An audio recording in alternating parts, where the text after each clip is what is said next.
615-737-1045. That is the number.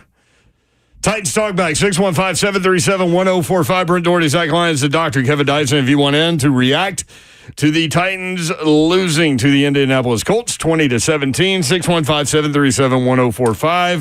615-737-1045. Beautiful day in the Music City, that's for sure.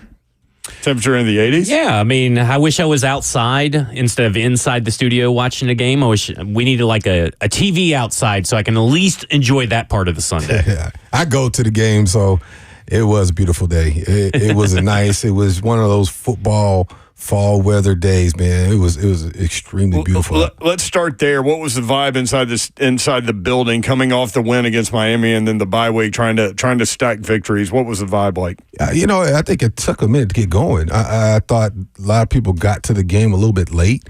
There seemed to be some vacant seats early, but then, they got some excitement going and the crowd picked up and the energy picked up and similar to the play. And it just kind of picked up as the Titans were having some success on the field. I thought it was interesting, and let's start here. The Indianapolis Colts win the toss. And I always kind of went with what Bill Belichick says. Bill Belichick said, on the road, if you win the toss, you defer to the second half. You want the ball in the second half because people are still in the beer line. People are still getting concessions. Mm-hmm. It's quieter in the building for that first drive in the second half. I was surprised that they took the ball, but I get it. They wanted the lead because they knew that the Titans were going to try to take the air out of the football, run the football, all those things, and they go down and score a touchdown. Yeah. So good decision ultimately, but I did think in the moment that was strange. I think if we're going back to breaking this game down, the few positive in this is that, yes, there was some success running the football. I'm surprised that Pollard only had 93 yards. It seemed like he was up there in the mid 100s, like 120, 125-ish. But just 17 carries. Yeah, that's the thing. Right? Yeah. They didn't have a whole lot of sustained drives except for that one really long drive that they had.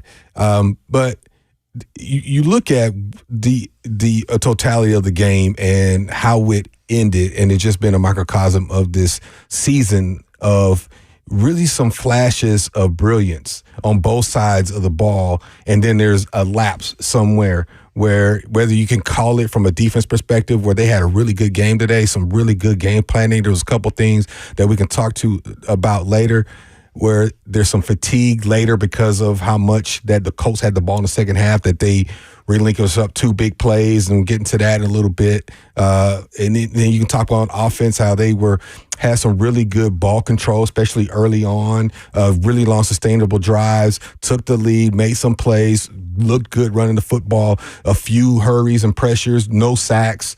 And then when time matters and when it really counts, opportunities were missed. So this is similar to this whole season where you go back to week one where seemingly you're in control of the game and you have this sense of, they're going to win this football game, until all of a sudden the roof comes off and you're like, what the heck happened? And that was kind of how it went for me today. Yeah, it's like a team that lacks confidence at the worst times. And I think that's kind of where maybe a rookie head coach or rookie play callers all the way around, right? I mean, rookie defensive coordinator, rookie special teams coordinator, rookie, offensive coordinator / head coach. And I think it just feels like there's these moments where this team cannot handle one mistake. Now, I was very surprised they were able to get a touchdown after two penalties back-to-back by Leroy Watson.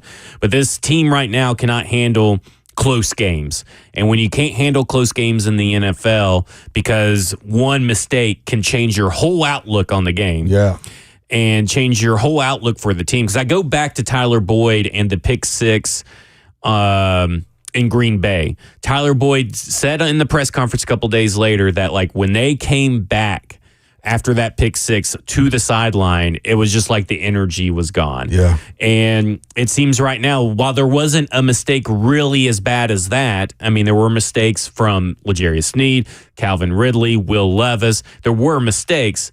It's just like this team cannot get out of its own way. And I think ultimately that's the issue that you have. Your star players that you brought in did not put together a complete game. Yeah. L'Jarius Sneed.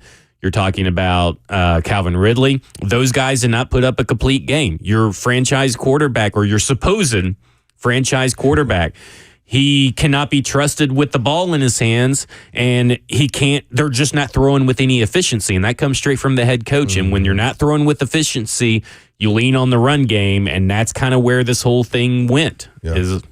Calvin Ridley, very frustrated after the game. His comments going all over the place. And I'm curious from a receiver perspective, Dice. Targeted 8 times, no catches. Mm-hmm. How frustrated would you be? Well, I'd say this for somebody that craved to get targets and just wanted them. And when you get them and you get into that rhythm, especially early on that first quarter, it seems like the game slows down even that much more for you. And the ball gets a little bit bigger. And that's probably the best illustration I can give is the zones seem to open up a little wider. Yep. Even man coverage doesn't seem to be as tight because that ball just seems a little bit bigger, and you have the angles and the rhythm to make plays. When you're pressing to make a play because you want to catch that bad, the ball gets tighter, the holes get tighter, the zones, the man coverage, and the ball seems a little further because you want to make that play. As now you're pressing and your muscles are tense as opposed to relaxed. And then you get that first catch out of the way. You can kind of get back to that relaxed state, but there's a sense of, I don't know if this ball coming back to me. I got to make this play right now because I don't know if I'm having the opportunity. And so there is a level of frustration, but there's a level of keep me involved in the game. Let me feel a part of this spirit. Let me feel part of this energy, especially as a playmaker like himself, that I want to help this team win. I feel like I have the ability to help this team win. Let me help this team win. Then you're going to come to me late in the game, as he illustrated his frustration. How can you, now everybody's on me. And everybody in the building knows we're throwing. There's no secret to it. There's no element of surprise. I'm pressing now to make plays. And so now the people are talking about it. He can't do this. We pay all his money for him for that. And these are the stuff that's going through his head, right? $90 million. Yeah, right. And he's not getting the ball. He has 9 catches this year. Come on now. This is a guy who's explosive. So all this stuff, he's feeling that, whether it's realized or not. That's the stuff that's going through his mind right now, and he just wants to help the team win. He just wants to make plays. Yeah, so reporters were asking him afterward if he felt frustrated and mentioned that he had 8 targets, and he said, when were the 8 targets? Mm-hmm. And they said, well, mostly in the fourth quarter. I don't know who the reporter was, but this from A to Z Sports. Mostly in the fourth quarter, and he said, I need some in the beginning of the effing game too. S is getting crazy for me. Mm-hmm. And this is coming from the guy who's worked his way up to a bona fide number 1 target and earned $90 million. Reed has this cut. Let's play this. I had targets in what part of the game I had targets? Fourth quarter, a lot of them. All right, then. So I need some in the beginning of the game, too, then. Like, getting crazy for me. So I'm just, it is what it is. But I suck today. I got to be better. But I got to get the ball a little early in the game so I can be in the game and here with the team so I can play well also. Did you expect to get targets early? I don't know. We just, we trying to win the games. But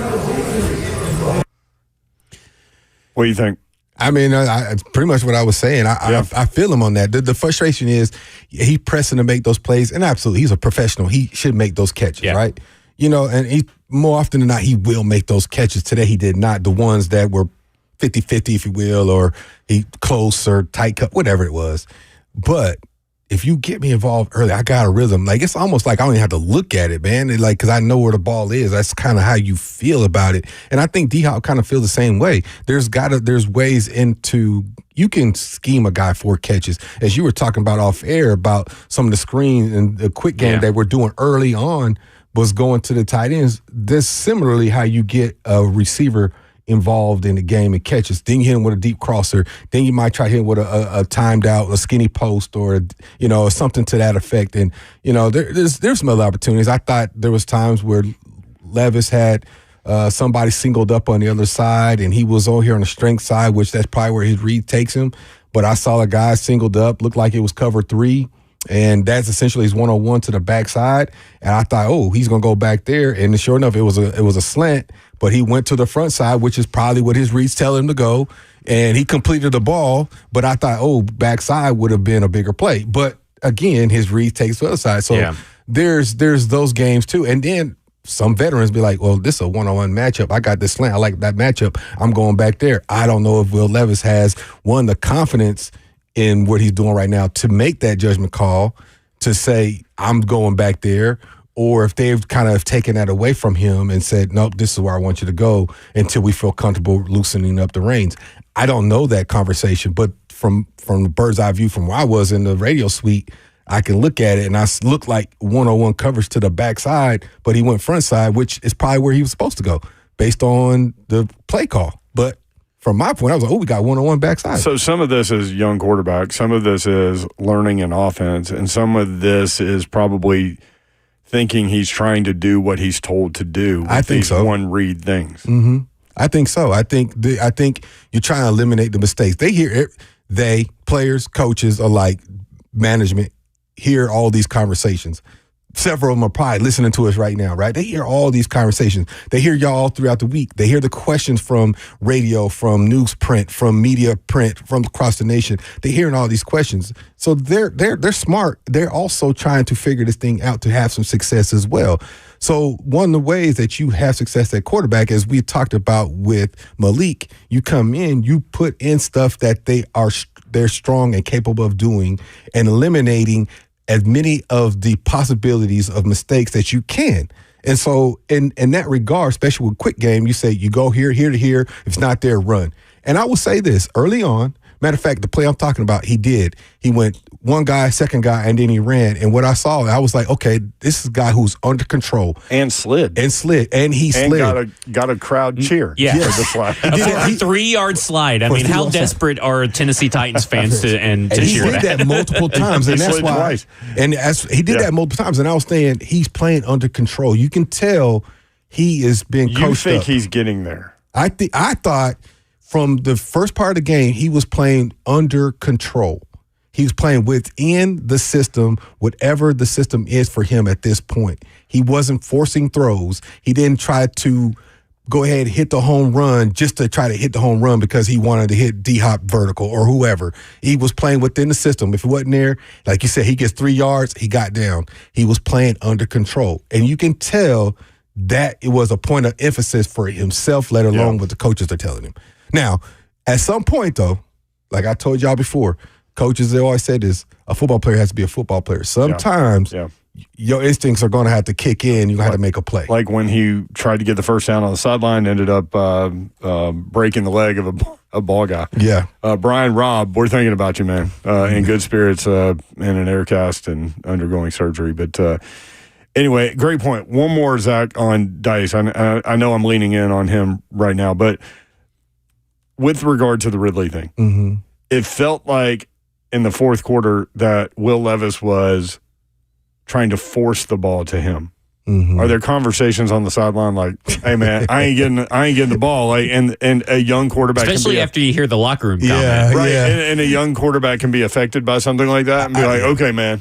I'm gonna throw out a couple of names to you: Keyshawn Johnson, Steve Smith, Randy Moss, Chris Carter, Michael Irvin. These are guys that it's been well documented that they've had some conversations with their quarterback, and rightfully so, right? These are guys that they're gonna make plays, and they let you know, hey, you give me the damn ball. You know what I'm saying? So I can help us win. I don't know if that was the case. I wasn't watching the sidelines that close today to see if that happened. But to Ridley's point after the game, it went from him not getting very many targets to boom, boom, boom, boom. And he had no rhythm in the game. And at that point, everybody knows you're throwing. Everybody knows you're throwing. So, yeah, there's definitely conversations. And there's conversation between him and the coordinator. And in this case, the head coach, man, get me involved. I want to help this team win. All of them. And I think Callahan knows it. He has multiple playmakers throughout the staff. I mean, the team between Pollard, Spears, D-Hop, Hopkins. You got I'm drawing blank. Chig, thank you. You got multiple guys that can make plays for you. And sometimes it can be hard to isolate in who at that time. But to me, this is similar to like in any other sport or any other thing. You isolate your best matchup. Who's your best matchup? And that's what you attack and take advantage of. And I don't know if that was the case today, but it wasn't awful, but it wasn't great. And when it needed to be great, it became awful, if that makes sense. 615-737-1045. Zach, your thoughts on the game in general terms? Well, I got a lot of thoughts. I guess I would start with, Good. We'll be here until 6:30. I guess I would go with pecking order. I think that there needs to be an established pecking order for this offense, and I don't feel like there is. I think who is the number one receiver? Yeah. I think if you're asking me, it needs to go. It needs to go Calvin Ridley 1, and you got to get him in a rhythm. You're right. Like this whole offense, everything that we have heard this entire year is about we got to get into a rhythm. We got to get into a rhythm. Well, part of getting into a rhythm is getting the ball to Calvin Ridley. And after the last 2 weeks, we've heard, got to do a better job of getting the ball to Calvin Ridley. We got to do a better job of getting the ball to Calvin Ridley. They did a bad job of getting the ball to Calvin Ridley. And that's just us calling a spade at this point. 2 reverses. Yeah. One last week, one this week. Like you said, instead of maybe doing a screen pass to Chig in the opening drive, maybe that one needs to go to Calvin Ridley. There needs to be a play design for that to get him the ball. I don't have a problem with necessarily the play calling. And listen, we don't know what the reads are, right? We can pretty much surmise because usually Will Levis just stares down his initial read or wherever he's going to predetermine to go with the ball. But at the end of the day, everything that was done with the purpose to set up something for the future. So like those screen passes that everybody hates at the beginning of the game, well, that touchdown to Nick Westbrook-Ikine was a fake screen pass that worked to perfection. Yeah, sure did. Now, the problem is that Chig and Tony Pollard, who got those passes, didn't do anything with them when they got them. But, maybe Calvin Ridley does. So like it's continuing a drive and getting into a rhythm. But at this point, I watched Caleb Williams. We saw what Caleb Williams was in week 1. In week 4, he was doing this kind of dinking and dunking, take control of the offense, looking comfortable in the offense under Shane Waldron.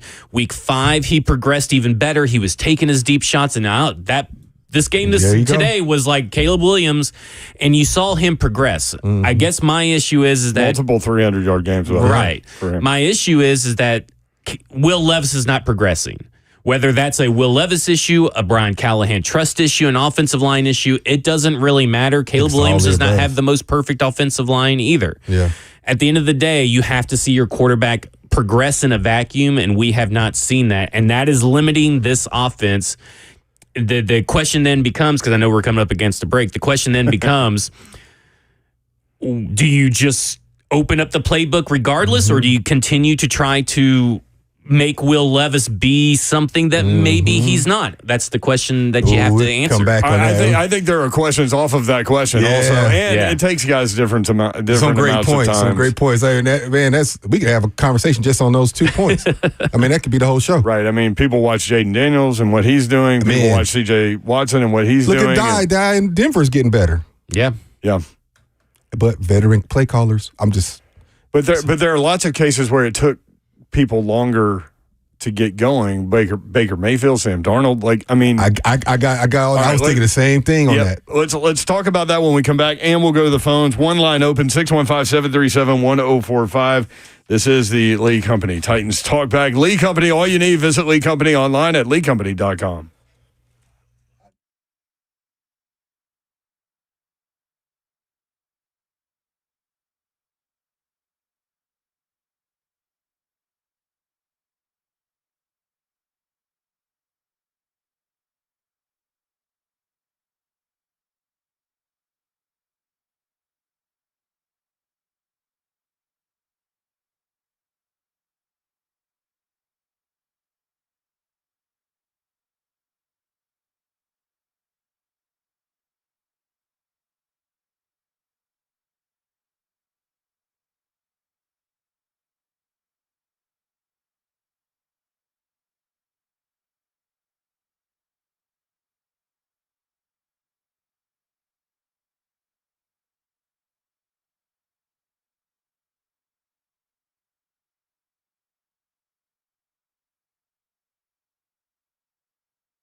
It is Titans Talk Back, presented by Lee Company. The Titans trust their home stadium to Lee Company to tackle their HVAC, plumbing, and electrical problems. They can protect your home, too. Your next play, visit LeeCompany.com. Lee Company, all you need. We spent the entire break talking about college football. Tennessee beats Florida. I got into it online with a guy. I was like, I tweeted, still buzzing off Tennessee, the fact that Tennessee's beaten Florida 2 out of the last 3 years. And a Tennessee fan came back at me and goes, yeah, but they suck. They didn't look good, blah, blah, blah, blah. I'm like, you're just going to roll past a win over Florida? Where have you been the last 20 years where you can just take that for granted? When is a win not good enough? I'm going to tell you from an athlete's perspective, a win's a win. A win's a win. I don't care if it's a half point, 2 points. I just want to win.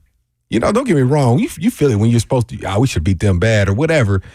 But at the end of the day, it doesn't say that at the end of your record. Man, you should have won by more. It's probably because you guys are out there, working. Yeah. Like, I mean, you guys are the ones fighting and playing. It's a lot easier for us to sit on our couches or in the stands and be like, well, that's not good enough. But you guys are like, man, I just pour. It's like if you went into work, wherever you may go into work, and you put in all this work and you made let's say you're in sales and you need to meet a goal of like 5 sales every day, but today you only were able to do 2. You probably still feel pretty good about those 2 sales. Yeah. Like today, I mean, like in games like that, I can see that perspective. Yeah. Right, and you're an Alabama fan, so I can lump Tennessee and Alabama into this group. Yeah. Alabama, like South Carolina could have easily won that game. Florida, I was just Florida probably should have beaten Tennessee, but they didn't. They didn't. How many times have you seen in a Tennessee-Florida series in the last 19 years where, well, now 20, Tennessee's only won 3 times in 20 years? You're just going to walk past that? Dude, you better be happy with it. Here's the thing in college football. If you don't put a team out that is better than you and you let them hang around, they're going to find a way to win. Beat you. Yeah. Yeah.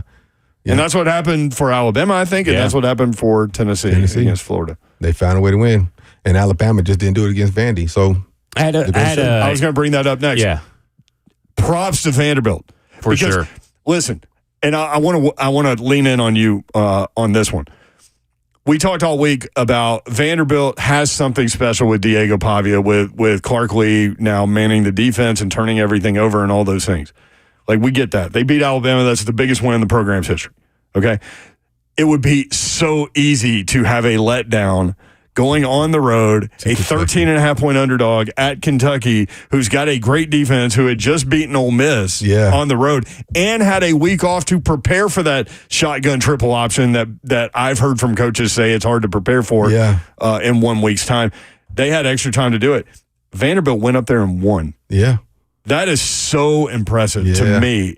Am I way off on that? No, I completely agree. Especially, you can easily have a letdown after having one of your biggest win, if not the biggest win in program you're history. walking around campus like, hey, man, we just beat number one. So about that, Diego Pavia was on Dan Patrick. Diego Pavia also released a podcast this past week. Like, there was a lot of things that could have happened. A lot of distractions that could have happened this week. Clark Lee, went everywhere to talk about the thing. And a lot of that is focusing on Alabama, not really focusing on Kentucky. Yeah. But I mean, he did the whole radio circuit. I mean, and that's great.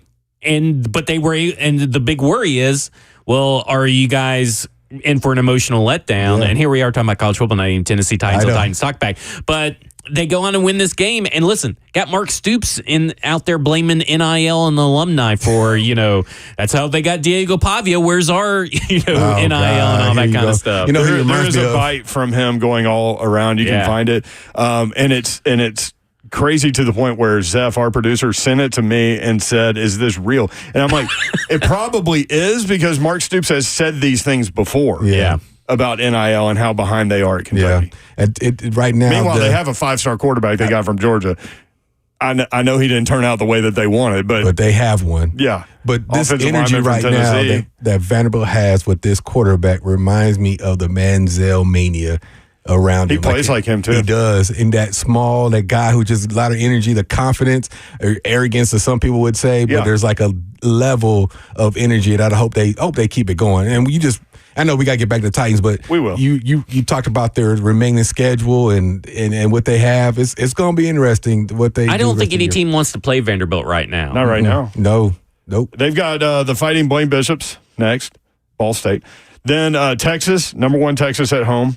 And they could try to beat 2 number 1 teams. At Auburn, South Carolina, at LSU, and Tennessee. That's what they've got left. That's a tough schedule. I mean, pretty much every one of them but Texas is a winnable game on paper. Exactly. And now, Texas may be actually winnable because I didn't really think Alabama was going to go and lay an egg like they did, and then they followed it up with another egg, even though it's a win. 3 of Vanderbilt's 4. I know Alabama's lucky they're not going into Tennessee having lost 2 in a row for the first time since 2007. Yeah. Vanderbilt's 3 of their 4 wins. 13.5-point underdog against Virginia Tech, won outright. 13.5-point underdog against Kentucky, won outright on the road. 22.5 Yep. against Alabama, won. Yep. That's crazy that you can win 3 games outright as a double-digit underdog, which clearly means that Vegas does not have. They don't have all number. of it, but they really should be 5-1, probably top 20 team right now. Yeah, they lost at Georgia State. Georgia State. Where they look different, according to a member of the coaching staff at Georgia State. They look different that day on the field than they had on tape. Yep. And they're 6-0. They're 1 overtime away from being 6-0, really. Yeah. All right, let's go back to Titans football. Let's go. Titans Colts. Titans lose 20-17. You want in 615-737-1045. Eric in Nashville leads us off as he does most post game shows. Eric, what's up? How are you? What's up, Eric? It's me. There you go. Yo, there you go, bro. There you are, Hello? Eric. I didn't know what was going on. All of a sudden, I heard dead silence and stuff like that. But I almost hung up. I'm glad it didn't. First of all, guys, I agree with what you said about we certainly should get Cameron Ridley the ball more. I definitely thought we should run the ball more with Tony Pollard because he definitely should have had over 100 yards. But guys, I'm going to start the thing, guys, because I know other callers are going to probably give me what they saw the game at the game. The officiating was horrendous today. I'm just so frustrated. First of all, that whole thing, before the first even play of the game, we would call for legal formation. My problem is it may have been the correct call, but the fact that you waited till our offense was out on the field and it been for like a couple of minutes, and then you called that, it's like, what was that? The whole thing with the timeout situation where Callahan was hot on the sidelines. Then the second quarter, we had to call another timeout to prevent a delay of game. But I think a play or two later, we were called for delay of game. It's like, what was that? Was that us or was that the officials? What was going on with that? And then in the second half, we get called for roughing the passer call. They showed it on the Jumbotron. That was a horrendous call, the roughing the passer call. And then the 2 interceptions we had were called illegal contact both times. The first one, I maybe could understand. The second one, I thought was a little bit closer. And then lastly, guys, first of all, where I think we were trailing, it was clear that pass interference on their guy, no flag. And the punt return that we had, clear out of the bounds, the guy gets hit out of bounds, no flag. It's like, if you're going to call a game, at least be more consistent. Either throw the flags or don't throw the flag. That to me was so frustrating is that we would call for every little tick-attack thing, and then there were some obvious things against the Colts, no flag. I mean, I just don't like it, guys. I generally don't call and talk about the officiate, but the officiate was horrendous today. Guys, y'all take care, and we'll talk again soon. Thank you, Eric. Appreciate it. I mean, they blatantly missed a pass interference on Denard Hopkins on a third down play, too. Yeah. The Jeffrey Simmons play is going to get called every time. It's hands to the face. You just can't do it. It was Sebastian Joseph Day. That's what it was. But you just can't do it. It is what it is. Now, this, with Snead and the pass interference deep, a lot of fans were complaining about that. That's just what you get with Snead. Snead was tons of pass interference in Kansas City. Hasn't had really a lot this year, but he's had a few. Player. But he's a physical player. That's going to happen. And the way the game is officiated now with DBs anyway, it's an offensive league. Yeah, it's like I do think the officiating was bad, but if you should never be in a position in a game where bad officiating really matters. Yeah, and the Tennessee Titans they did really well on that 8-minute and 41-second drive to really bleed some clock, buy them some room, and then the Colts defense just really stepped up and made some plays. And then the Titans defense in moments did not step up and make plays. And at the end of the day, when you play a close game, officiating is going to always look a lot worse and feel more meaningful than what it really is. Because I think any player would tell you, and maybe you can correct me if I'm wrong, is we should never be in that position where officiating matters. And I love Eric's insight. He's very insightful all the time when he calls. Yeah. Great dude, too. Yeah. And and I will say this. I get the frustration. I get it. And most players are not going to put the emphasis on officiating for the most part unless it's a play where it does impact the outcome. Meaning, like if I'm a basketball player and I'm shooting a three and he clearly hits my arm and I miss it and they don't call it, then I'm probably going to say something. You know what I mean? Then you're going to talk about what was going on throughout the game. In football, in regards to that, it might be like a jump ball and the DB pushes his hands on my chest and I can't make the play. And like, where's the call? Like, then you might talk about the officiating. But ultimately, as a player, you know, the officiating does not determine that outcome. You can say, yeah, they missed some calls out here, but had we made this play, that wouldn't have happened. Had I made this block, that wouldn't have happened. Had we, you know what I mean? That's where most athletes go when you're talking about the outcome of a game. Yeah. Yeah, I agree. I mean, that's just ultimately where I land too. It's like, like game-ending calls that are bad, that is a little bit different. Yeah, and that's when usually players will start mentioning what was happening throughout the game. Yeah. If it comes to something that really has an impact on the outcome.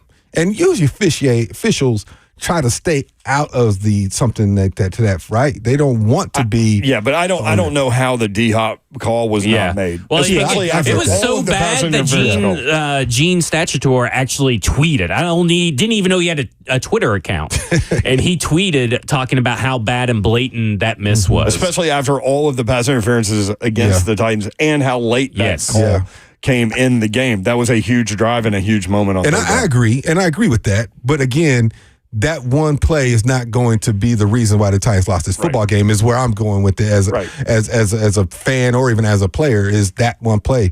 What it does from an official standpoint is it gives them a knock on their staff as far as their grades, as far as being able to go to postseason and beyond. You know, this is obviously a staff that probably won't be in the Super Bowl. Is that fair to say? Based on that's what Coach Mack said on the radio. He said, "You won't see this crew in the Super Bowl." Yeah, based on our eye test, and we don't do the grading. I believe you, but. When we come back, more of your phone calls, your reaction. Titans lose 20-17 to the Indianapolis Colts. Titans talk back. Brent Dougherty, Zach Lyons, Kevin Dyson, the good doctor. The Titans trust their home stadium to Lee Company to tackle their HVAC plumbing and electrical problems. They can protect your home, too. Your next play, visit LeeCompany.com. Lee Company, all you need.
It is Titans Talk Back, presented by Lee Company. Lee Company, all you need. Visit Lee Company online at leecompany.com. The Kellum Stat of the Day, presented by Kellum Stem Cell. From autism to arthritis, your body, your cells, your solution. Call 615-850-4415 for your consultation. From Reed Smith, our producer, Tony Pollard, the fastest Titan today with the ball in his hand, hitting 18.37 miles per hour, according to Next Gen Stats. I don't know about you fast guys, Dice, man. Like you can literally like get a speeding ticket through a school zone. Yeah. You know what I mean? Yeah. What does it feel like to run that fast, dude? You know, because I had long legs, so you wouldn't even think I ran that fast, which is always pretty stripes. Cool. Long limbs, man. Keep it moving. I'd be curious to see next gen stats on when the miracle. How fast you were going? Yeah, because I had the open field. I can no obstacles in the way. I could just run. That makes a big difference, man. I'm not worried about getting hit. So, just run. When you caught that ball, you thought it was a backward pass for sure, right? Oh, like for you sure. You didn't even think about it. I didn't. When even you question looked it. up and saw the sideline, what thought went through your head? At first was, should I get out of bounds? Because that was the thought going into it. Like, get what you can get out of bounds. But then Doug Christie went down, and I was like, oh. So you saw the kicker go down for the Bills? Yeah. Yeah, I had a wall. You had a wall. I tell you every time we talk about this, that every time I watch the replay, Zach, I always get nervous that Greg Favors from Mississippi State, the linebacker from Mississippi State, is going to run him out of bounds or like trip him up. He got way too close to you, Dice. He got way too close to you, Dice. You know what's crazy is I literally had the easiest job of all. I just ran. That's one thing I could do is run. That's awesome. That's it. I had the easiest job, and I get it. I had the ball in the hand last, so I get a lot of credit. But I've always tried to, over 24, almost 25 years, make sure those guys are given their just due because they did a lot of work. That. And I know we had that Sports Fest deal where all of you got together for like the first time and told the story. And my favorite part of the story is Lorenzo Neal. Lorenzo Neal is one of the best storytellers ever, and he's a lot of people's favorite Titan, even though he played for the Titans for 2 years. 2 years. That's it. He's everybody's favorite Bengal, everybody's favorite Charger. He's just a good dude. He's amazing, and he always tried to get bear hugs in the locker room and to the offensive lineman and all this stuff. But anyway, the story that he told about telling Frankie, "Hey Frankie, they're gonna kick it to me. I'm gonna get it to you as fast as I can." Yeah, and now I'm gonna block for you. Because I asked Lorenzo Neal, and I've asked a lot of y'all, could he have made that throw? And the answer is no, because he can't get his. He was so ripped, he can't get his arm above his shoulder. And he had no neck. So you go back and watch it. He gave the ball to Frank like we were playing hot potato as kids. Yeah. Like, I mean, as fast as he humanly could. I learned that at that fanfare. You didn't know that part? I didn't know that part. I didn't know he knew they would kick it to him. He called it out. Yep. And gave the ball to Frank. So he kind of ordained it. Like I learned it at that fan fest. Frank was like, okay, little buddy. Yeah. Just give it to me. Just get to him. You know, rest in peace, Frankie. The sad part about it is, man, last December when we lost him, and this be 25 years this year coming up, and that's going to be a special moment, I'm sure. But that I'll never be able to share that with all three of us again. Yeah. And you never know. I wouldn't have thought the last time was going to be the last time. You know, you think about 25 years is coming up, and I'm 49 years old, and all the things, and you're thinking, oh man, we'll be able to share this again. We'll be able to come to some kind of Super Bowl reunion and talk about it, and we don't. So look, I don't get on these like pushes very often, but I'm on one on this, and I've been on it for a long time. And now that they're creating a new stadium, there's no reason not to do it. But there needs to be an actual scale statues of all y'all and where you were when that throw was made and all of that stuff. So like kids can take pictures with it, with the statue Dyson. That's a dang good idea. I mean, like really in the parking lot, because that's going to be the parking lot. Yeah. Or right, well, the new stadium. They're creating green space too, kind of like the Grove in Ole Miss. You could put it anywhere, but we need one of Air McNair too. Yeah. Mac 9. Yeah. Eddie. But actually, because that is going to be open, putting those statues exactly where you guys all were, that's a genius idea. Thank you, Zach. I'll see y'all later. I mean, that's one of the best ideas I've ever heard. Now over? Yeah. Besides getting rid of the dollhouses, that is the best idea I've ever heard.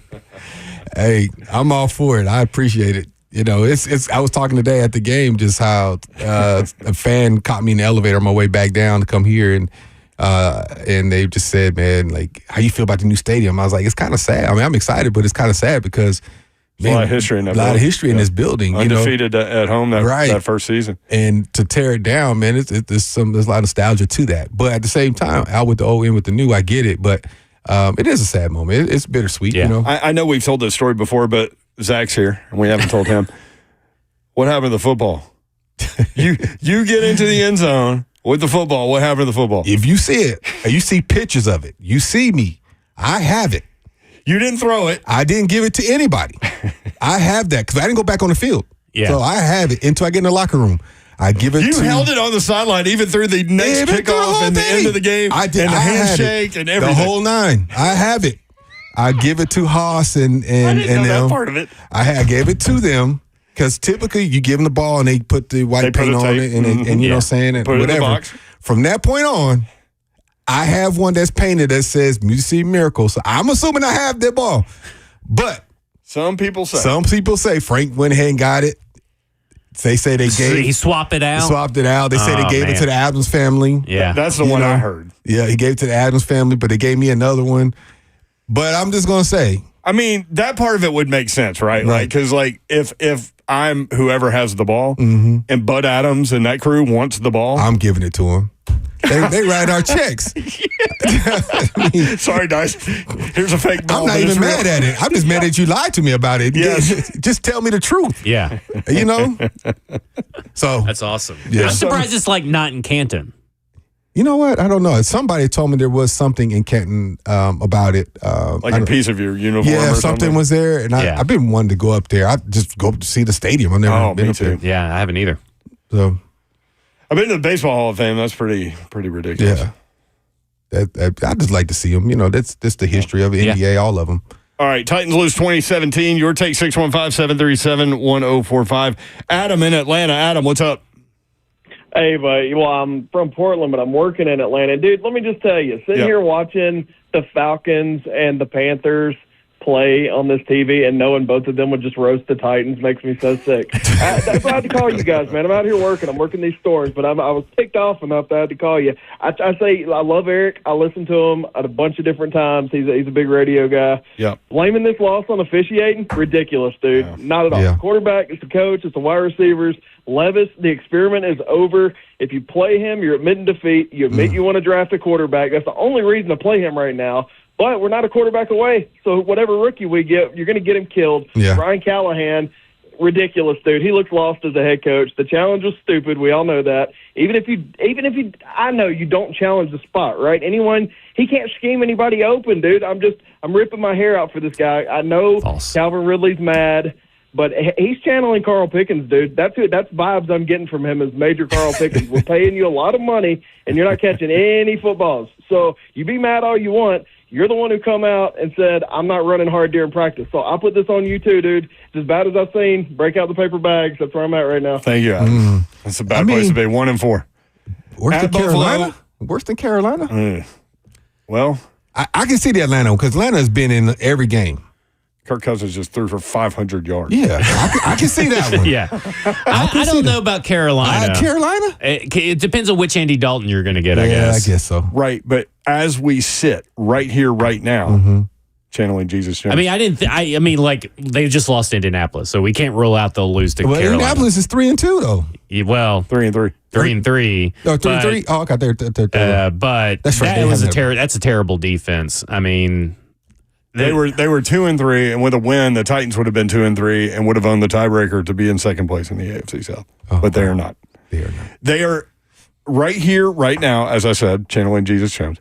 They are one of the 5 worst teams in the NFL.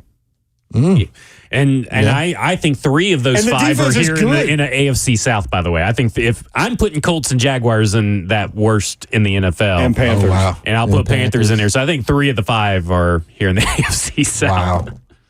Jacksonville. That's hard to argue. Jacksonville right now. may fire their coach this week. They may do it. They may because they got another London game, so they may wait till after this next London Leave game. him on the tarmac. Leave him in London. Leave him in with your home crowd. Like over Lane there. Kiffin. Do what they did to Saleh. Just we'll get your stuff, partner. Just go ahead and go. Lane Kiffin got fired on the tarmac at USC. Like, didn't even get on the plane Yeah. with the team. Wow. Hey, listen, if I was Peterson and getting paid all the money that he's getting paid and you fire me in London, there's worse place. You could get fired in Jacksonville. Yeah. That's way worse to get fired in London. I'll come home in a couple of weeks. See ya. Yeah. See ya. Well, All right, and send me the jet too. That's What- what we. That's definitely true. One thing that we did not get to was your question about how do you handle Will Levis? Do you just open it all up? Dice has a different take on that. We'll do that next. Take more of your phone calls. 615-737-1045. Titans Talk Back presented by Lee Company. Lee Company, all you need. Visit Lee Company online at leecompany.com.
It is Titans Talk Back. Brent Dougherty, Zach Lyons, Kevin Dyson with you. Lee Company, all you need. Visit Lee Company online at leecompany.com, 615-737-1045. We're going to talk about how to handle Will Levis and kind of kick that around in just a second. But let's go back to the phone, 615-737-1045. Chris and Brentwood. Chris, your reaction. Titans lose 20-17 to the Colts. What's up, man? Oh, man, my reaction. How long do you have? So first of all, let me just say I'm a founding PSL member. Been listening to you guys forever. Never called, but as a matter of fact, my seats are in the end zone where I saw Dice score on the Music City Miracle, so it was awesome. Wow, you guys there you go. about that. And I saw it open up. Saw you had a wall, and I think I almost knocked my father-in-law out. But Dice.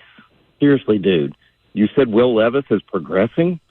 No, oh, man. I didn't say that in general terms. I would just say he looked more relaxed today, more calm, more under control. And he executed the game plan they gave him. Right. I don't know if he's progressing as far as being in a to the point where you're like, oh, he's the man. He didn't look like he was on 3 Red Bulls right before the game started.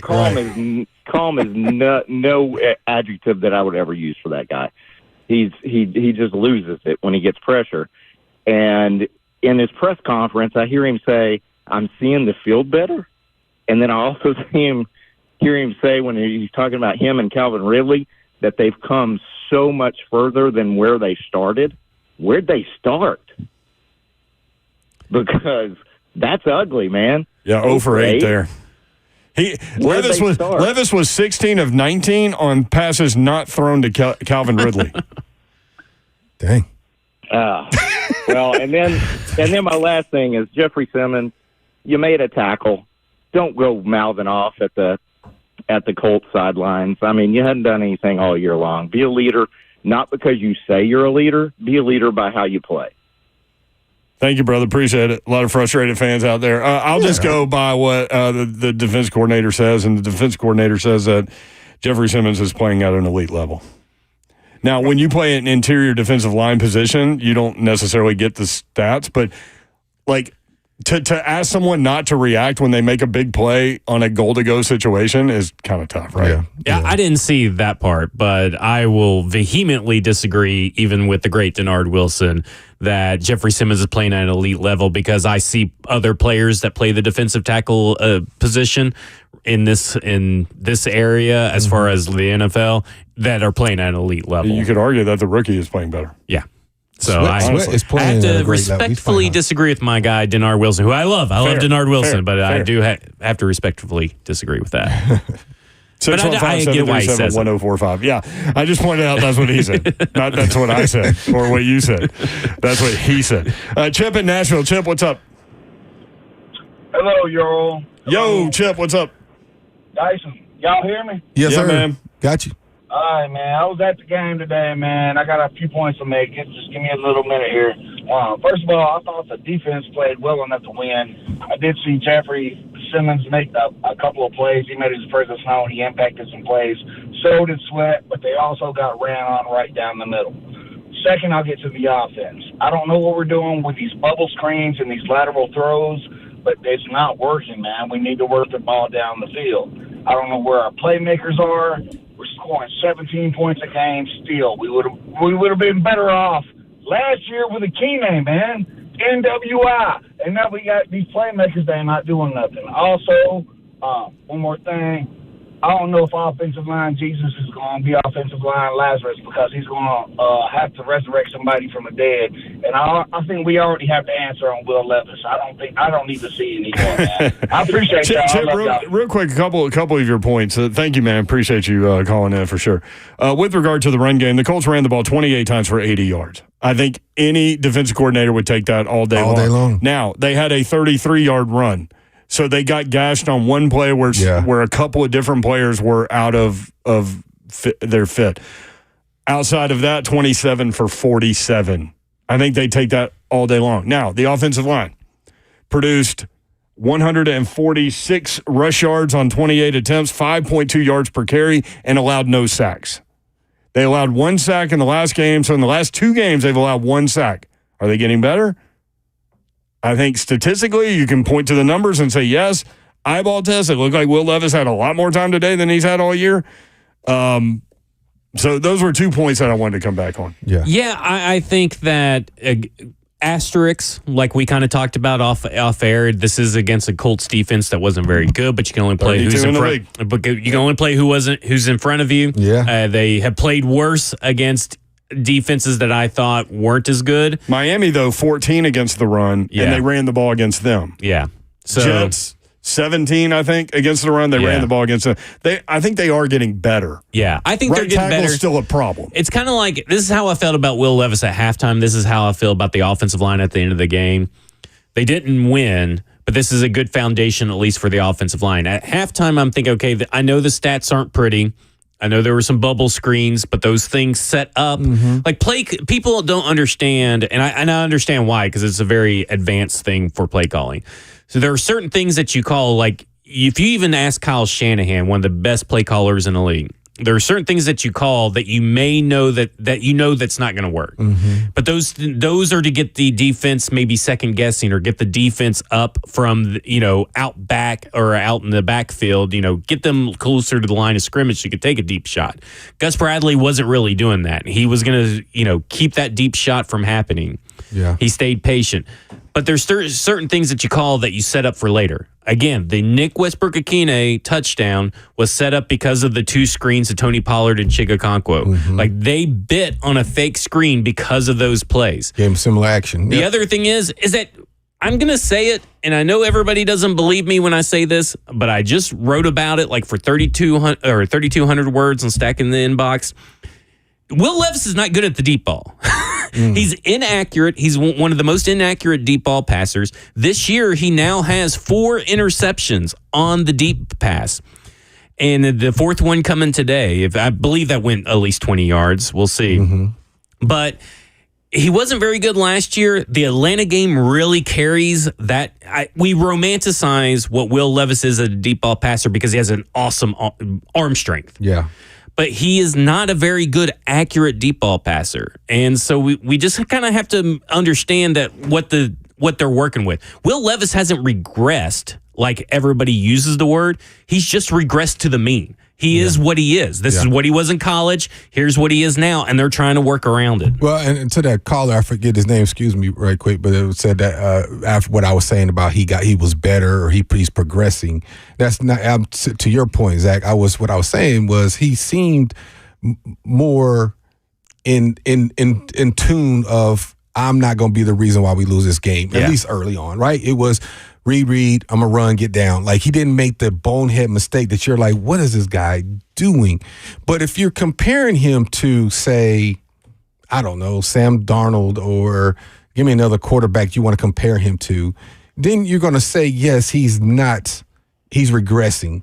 But if you compare him to himself and to where he has been, he today was a win for him. In my opinion, it wasn't spectacular. He was game manager Will Levis in the first half. In the first half, especially, yes. Yeah. Yes. Where we have seen a lot of like the pressing, trying to make a play, wanting to be good. And he's even said it. He was trying to do things that wasn't necessarily within the scope of what they were trying to accomplish. There was not hero ball today. Right, exactly. I mean, he made one poor throw that should have been intercepted toward the goal line for sure. Yeah. But like everybody makes poor throws. I mean, look at Flacco threw it right to Amani Hooker. I mean, right to him. I mean, things happen. But to your point, I mean, he played clean. 16 and 27, 95 yards, touchdown to pick. And you said 16 and 19 without the eight other ones. Yeah, 0 for 8 to Ridley. Yeah. So that's tough on the stat line too. And listen, I'm not making it. Listen, I think everybody knows where I stand on Will Levis, so I don't want anybody thinking I'm making excuses or trying to put words in my mouth here. Will Levis, in the first half, I was like, okay, if Will Levis can escape with an interception, without an interception, for this game, that is going to be huge for his confidence later on down the road. Agreed. It doesn't matter if he threw for 150 yards or 300 yards. That was going to be huge. Unfortunately, he threw an interception. Unfortunately, he threw for under 100 yards. Some of that is Ridley's fault, right?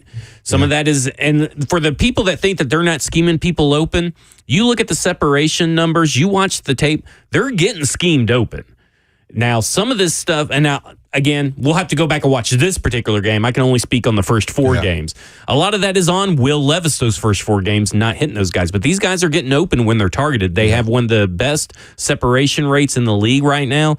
I mean, even today, DeAndre Hopkins is putting up his best separation numbers compared to last year by far. Calvin Ridley has more separation than last year by far. Like, we have to understand that because when he throws the ball, that person may not be open, doesn't mean that someone wasn't open across the way, and he's missing them. Yeah. So. Yeah, but then, once you get into where the progression is, like, we have no idea. Yeah, right. We have no idea what, and listen, Will Levis, it seems like, just eyeballing it, one read guy, that's it. Yeah. And that's where he's going with the football. That's where, in his head, he's told to go with the football, and that's where he's going. Yeah. I will say, I think it was the interception. I think he actually wasn't even staring at Ridley. He actually did go through a progression, at least from the replay that was facing him. I guess the opposite end zone view, I guess you would call it. He was looking basically in the middle, a little toward the right. Then he went all the way to the right. So he was looking for something. Well, the problem was that over to the left, someone was open. But that he can't get to his progressions. Yeah. He's just not fast enough to do that. He's looking at safety rotation. The guy comes in a hole. It takes me away from this side. And he's just not a fast processor at this point, and that may not be something you can fix. Julian Blackmon was headed over there before he even released the ball. Like, they showed him patting it and then released. Yeah. And Julian Blackmon was headed over there. So that tells me is he was going there regardless. Yeah. That might not even been the read. That was just, that's where I'm going with the football in this play, because that's when I want to hit. But, again, it's easy for us to say watching it, and we got the TV copy, and where I was, I had the end zone copy or the bird's eye view of everything, and I could see rotation of safeties and make assumption, this guy's coming open. But again, I don't know. In the conversation in the meeting room is, hey, if this guy does this is your progression versus if he does that, and that's why he's on this side of the football. We don't know those conversations, and we're not privy to that. We're just making our assumptions based off what we see at TV. That guy's wide open, he missed him, but you don't know what he's been told. And we can make assumptions what he's been told based on his performance on the first 3 or 4 games because of the struggles that he has had. The last game aside from the win when he only played a little bit. But aside from that, you can only imagine how they're trying to, quote unquote, manage him as opposed so he can have some success. And what I was saying earlier today, that seemed to be the case. He was having that success. He was made some easy throws. First 3 throws were behind the line of scrimmage. Why did they do that? Just getting some completion. It's just like rhythm layups. And confidence. Get some layups. If you're missing a shot, get you some easy shots. Build that confidence. It's similar. Then you similar motion. And he was accurate. He was 16 for 19 aside from the 0 for 8. So what that tell you is he was doing what they had asked. He was going where he was supposed to go with the football, aside from a few times where it looked like he was trying to make sure he got Sam Ridley involved. And again, we can speculate on if they had a conversation, if that was them intentionally trying to get him the ball, knowing he hadn't had a catch. Who knows at that point? How should they handle Will Levis? Should they open up the entire playbook? Because today was refined. Yeah. There is no doubt about it. Now, part of that is game plan because you're going against the 31st team in the league in terms of running the football. So you're going to run the football. We all talked about it all week. We knew what the game plan was going to be, and that's what they did. Yeah. How much of it was that? How much of it is they don't trust Will Levis with the entire thing? Oh, man. And what should you do? I feel like they're walking a tightrope. Did you? I think that's maybe what you said, Brent. So I may be stealing that, but someone said that recently. They were like walking. They're on a tightrope right now. They want to know what Will Levis is, but they don't. It doesn't seem like they really trust what Will Levis is, and they don't know how to do anything because, listen, 2 high safeties are taking away the deep ball. I mean, Patrick Mahomes, Joe Burrow, Geno Smith, all of them have a deep ball rate. You throw rate way less than Will Levis right now. I mean, like, it's just Patrick Mahomes has Xavier Worthy, and he's still not throwing the deep ball at a high rate. Like, it's just not happening because of the two high safeties. The issue then becomes, what do you do? So I talked all week, you got to get the offensive line in a rhythm. They did that with the run game, and the run game was effective. It was efficient. And then I don't really feel like they did a lot of play action passes off that. Yeah. And I think that's something. Like, to me, I guess the real question, to answer your question, is I get the idea of trying to build confidence and instill easy passes and all this stuff, but YOLO ball may not be the right term to use, but I think you have to open it up. I just think you have to open up the playbook, because at the end of the day, you have to convince someone in the building by the end of the season whether Will Levis is the guy or not. Whether us as media, them as fan, or everybody else's fans already has their mind made up. There is one important person you have to convince whether Will Levis is the guy or not heading into the draft next year, win or lose. And the only way you're going to do that is to do. I'm okay with what they did at the beginning of the game, but then you got to start opening it up when the run game's efficient. And I feel like they were just a little scared to do that. Now, Will Levis did not put their fears at ease by throwing an interception, by missing guys or almost throwing interceptions. But at the end of the day, that's just the cost of doing business, as Teron Davenport of ESPN says. It's just the cost of doing business when you have a rookie like Will Levis. And I think that at the end of the day, you're just going to have, they're riding or dying with Will Levis, and you might as well ride or die with your entire playbook available to him. I don't necessarily disagree with anything Zach just said, but here's the other side of that, the devil's advocate to that assessment. If I am trying to develop players, which they are in the business of developing players, putting more on them that putting more stress and that only hampers that development, right? Some players don't have that capability to be handed the keys to a car that has multiple buttons. Just give them one button and let them go. And especially Georgia players. There you go. So that's an Alabama guy throwing daggers. I like it. But so that's why I don't necessarily disagree with Zach. I think you, at some point, you're going to, if it's not now, you have to see what you have. What kind of car do you have? However, there's a responsibility to the other guys in that locker room that the staff has, that the administration has, to, if this is a guy that you have built on or draft capital on, you have to develop. And how do you develop a guy is finding ways for him to have success. And in that success is taking care of what's up in front, running the football, and to your point, building off of that run game, whether it be play action or similar formations where you can take shots. And I thought in the first half, to your point, Zach, as well, is that you saw a little bit of that. And you saw a little bit of, okay, how can we work this out with our guy and build this on? So I think, yes, there's a level of what can he do, but there's also a responsibility in the level of let's build on, okay, where are we at?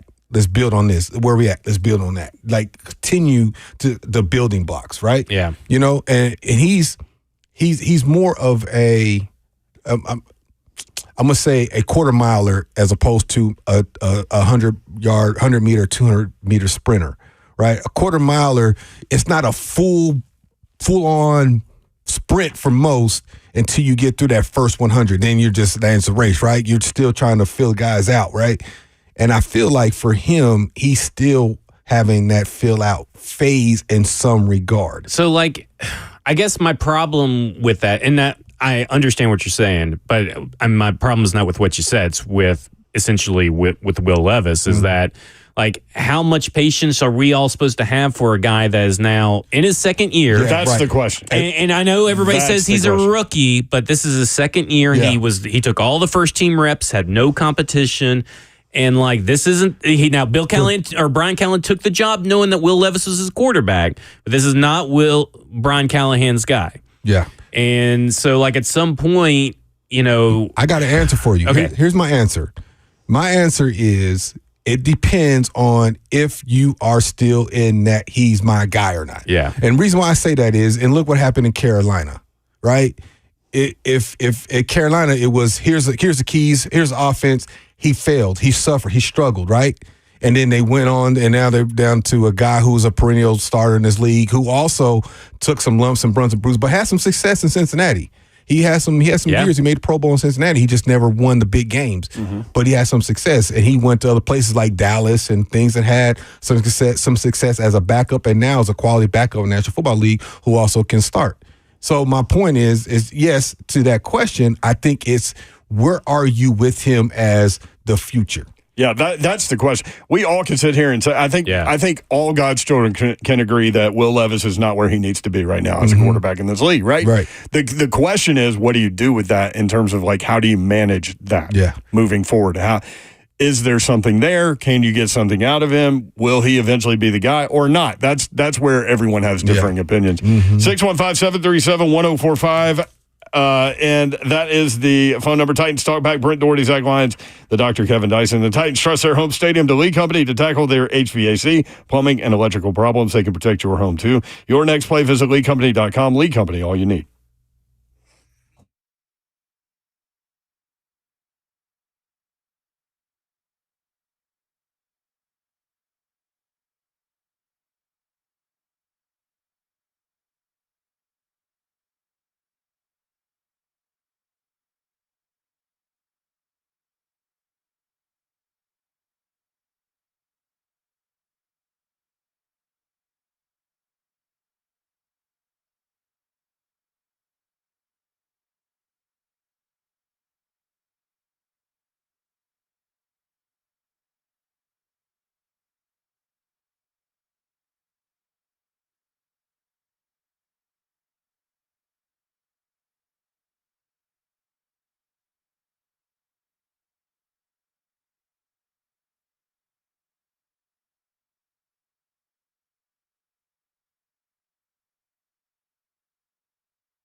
Titans talk back. Brent Dougherty, the Dr. Kevin Dyson, Zach Lyons with you until 6:30, walking you up to Sunday Night Football.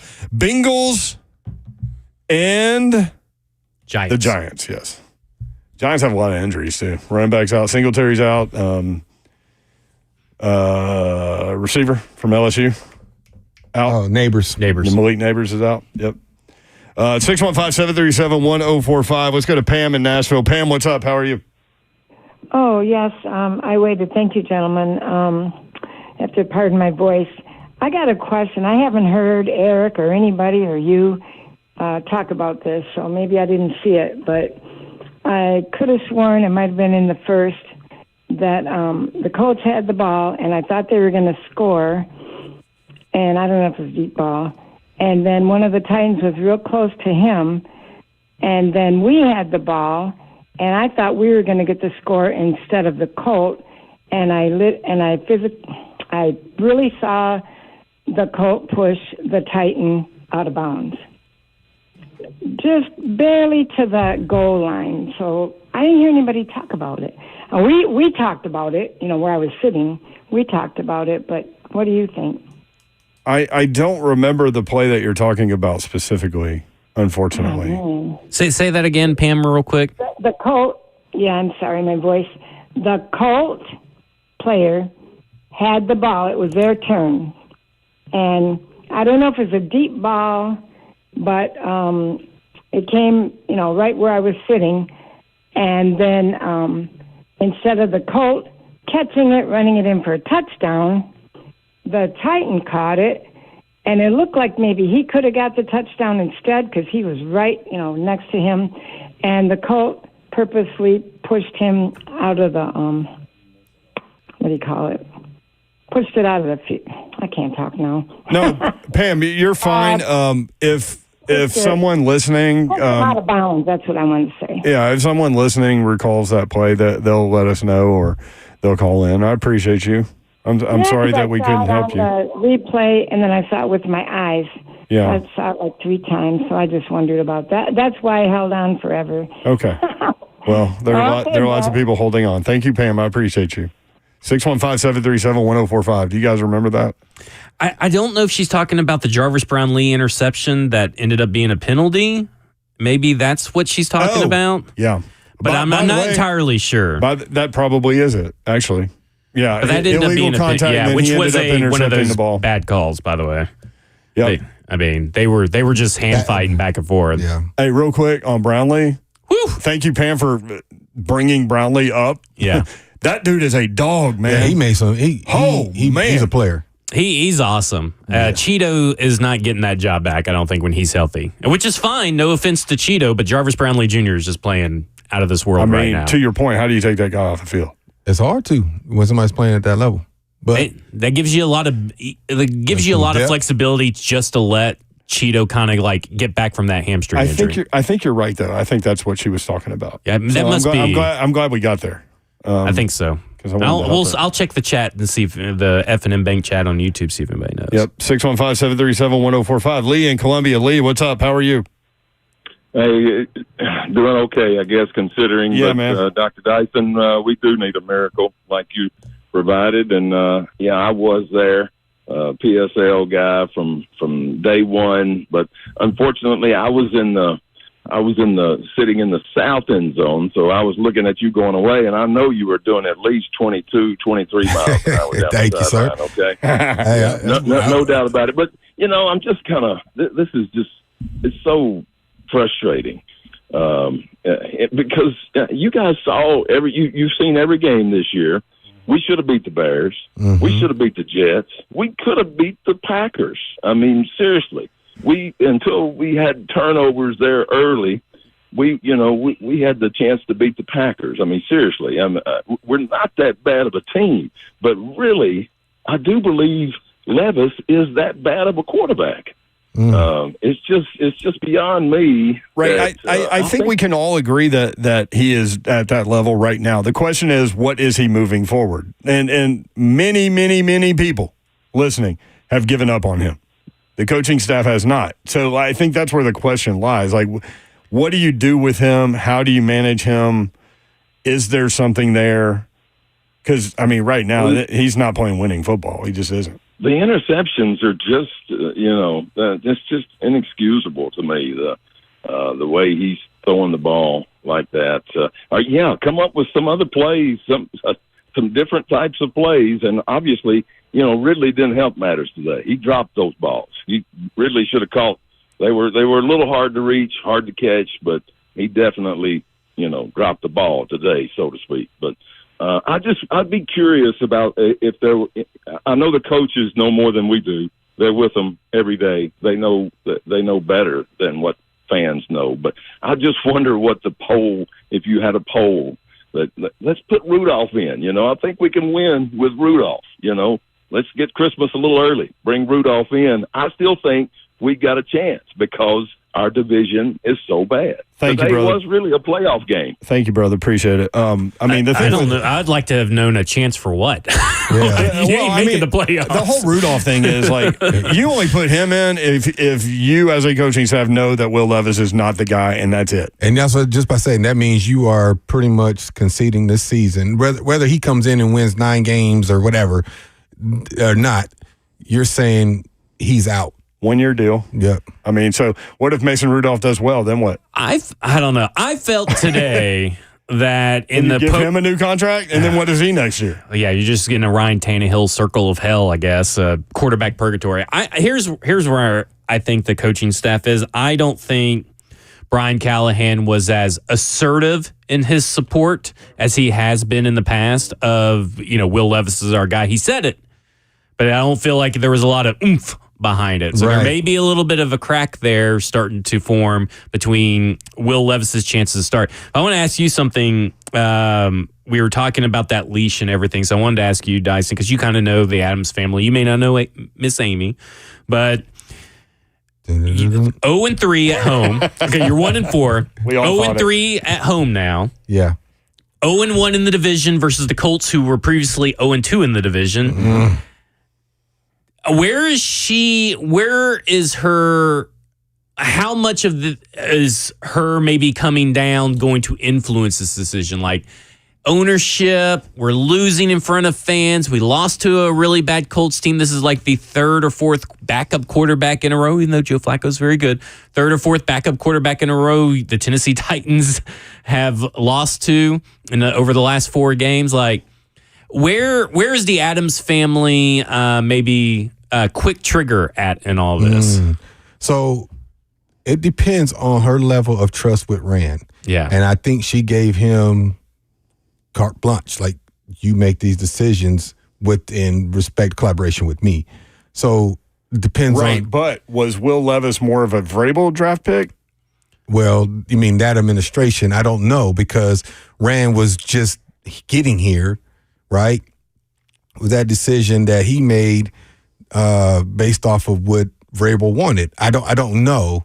I don't know. But my point is, if she and Rand, because they're meeting weekly, if not a couple times a week, talking roster moves, finances, all the different things, right? What's going on in that locker room every day, right? They probably do some regard, right? Even if it's for 10 minutes check in. Mm-hmm. So, what are those conversations like? And because it's going to cost you a pretty penny.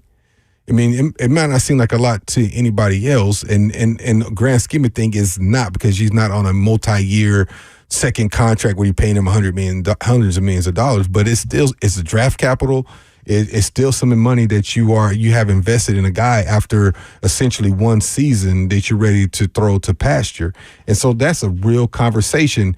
And what are the quarterbacks coming into this draft? If we don't have number 1 or number 2 as far as draft pick, what is out there that we can get that's serviceable, that we can get our quarterback of the future if Will Levis is not that guy? What does Rand think about those quarterbacks? That's the other thing. I know from having conversations with Miss Amy multiple times, her only goal is to win a Super Bowl. Yeah. I'm telling you, that is her forethought. I mean, that is the first thing she thinks about when she wakes up, and the last thing she thinks about when she goes to bed. Like, she wants to win a Super Bowl. That's it. So whatever that looks like, call it now. You're not winning one with Will Levis. Okay, I mean, that's just kind of where based I'm on at. what we've seen, yeah. I would agree. The quarterbacks coming out, there's six of them on the front end. Cam Ward, Shedeur Sanders, Quinn Ewers, Jalen Milroe, Carson Beck, Garrett Nussmeier. And if Will Levis gets cut or gets traded or just gets benched and then eventually goes somewhere else, and pops up in 6 or 7 years and is Geno Smith or Sam Darnold or Baker Mayfield. Geno Smith's another example. Good. Yeah, that's a good one too. I mean, if he turns into one of those guys, that's fine. None of those guys are probably going to win a Super Bowl either. So, I'm not too worried about it. Like, I'm not too worried over there. Like, I'm just not too worried about, like, first off, how many systems right now aren't similar to this system. And he's having a hard time working this offensive system. So the chances of him finding a team that is going to be able to make him fit their system is going to be very rare and all that. It's just, you got to find the perfect storm. Like, if you start really diving into Sam Darnold's tape, you start really diving into some of the advanced metrics, I think that we're going to eventually see a Sam Darnold regression this year to what we have seen in the past. I think he is who he is. I think he is who he is. Or he's going to stay the same in this system, go to a different team, and not look the same. Well, let me give you another example of a guy who they gave 2 years to, Justin Fields. What's your assessment of Justin Fields and what's going on with him, right? Because this is a guy that was a high draft pick higher that they let go for, and now a rookie who is starting to look like he's worth every penny they spent on him, right? A rookie versus a veteran who's had some success in his league. Now, they weren't winning with him, but he had some success, and he wasn't fitting, quote unquote, the scheme that they wanted to run. And now he goes to Pittsburgh, is winning, having some success, still not like blowing you out of the water with gaudy numbers, like statistically, but he's finding ways to win football games. And keeping the other guy on the bench. Is now healthy. Is that similar? Is that what you kind of see happening with the Tennessee Titans with Will Levis? That same thing happened with Justin Fields. 615-737-1045, Lee Company. All you need, visit Lee Company online at leecompany.com. This is Titans Talkback presented by Lee Company. The Titans trust their home stadium to Lee Company to tackle their HVAC, plumbing, and electrical problems. They can protect your home too. Your next play, visit leecompany.com. Lee Company, all you need.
Titans talk back. Titans lose 20-17 to the Indianapolis Colts. They will travel to Buffalo to play the Bills next week. We'll talk about that matchup in just a little bit.